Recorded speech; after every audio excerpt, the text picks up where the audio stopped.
Hi everyone, I'm Dishan Abrahams. Thanks for joining me, and thanks to Aguilar for having me. I'm really excited to start this conversation with you guys, and I hope it can be a conversation and not just, a monologue. So feel free to interact, drop something in the comments, just get in touch, however works best for you. And yeah, we'll continue this conversation. That'll be really cool. I actually wanted to talk today about the importance of musical relationships when you're creating music together or playing together.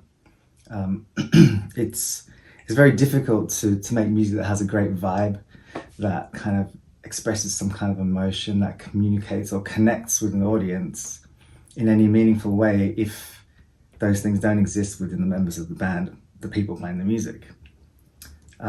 So, I was reminded of this when I was playing with EOB, otherwise known as Ed O'Brien from Radiohead, in his band. And there was this real culture that was created kind of from the beginning of that project of the band's music came out of the band's relationships, the relationship between the band, the artist and the crew, not just the members of the band itself, but the whole unit of people who were creating the music.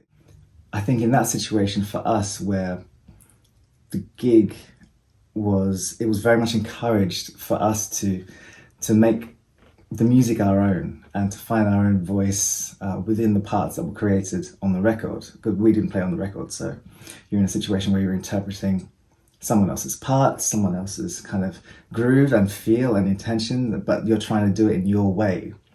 And I think when you're doing that in a team where everyone's on the same page and kind of has the same intention of let's bring out the best in each other, then that's a really productive place to be. And I feel really fortunate to have kind of been in that environment.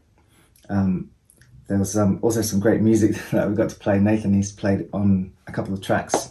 One in particular called Olympic, which has a really cool bass line which kind of goes like...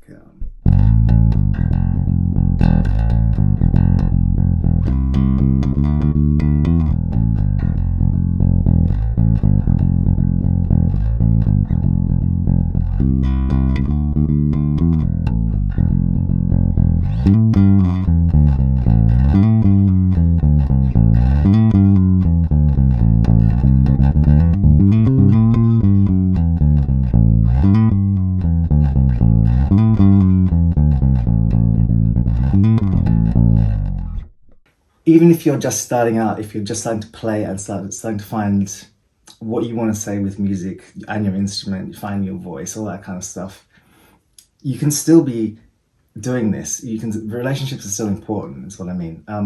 Musical interactions exist even if it's like you and your friend talking about a song that you disagree on. You might love the song, they might hate the song, but in that conversation, having that conversation expands your musical understanding. It expands their musical understanding, and together you grow.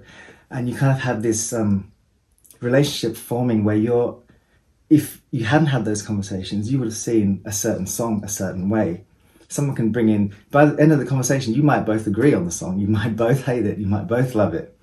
Or maybe in 6 months' time, you'll be like, actually, yeah, you know what, I get what they're saying now. So I think it's so important to have this cooperative, collective kind of mentality with music. It's so competitive otherwise. It feels that way anyway, that it's like a really highly competitive field, that people are trying to get gigs and trying to work and stuff like that. And I think that's just a really unproductive way to be. I think that, I think we need to see past getting a gig, and see ourselves beyond that as musicians. What I mean by musicians is like people who contribute to music. And music, when we think about it, is this really broad, hugely significant human behavior that exists like in one form or another in every country on earth. So it's kind of an amazing responsibility and privilege to be a part of that community. And in which case we should be kind of protecting that, fighting for that rather than sort of fighting over it, if that makes sense. But yeah, with that, I hope you've enjoyed the video. I've really liked hanging out. Let's continue the conversation. Thanks, Aguilar. And thanks all for watching. Cheers.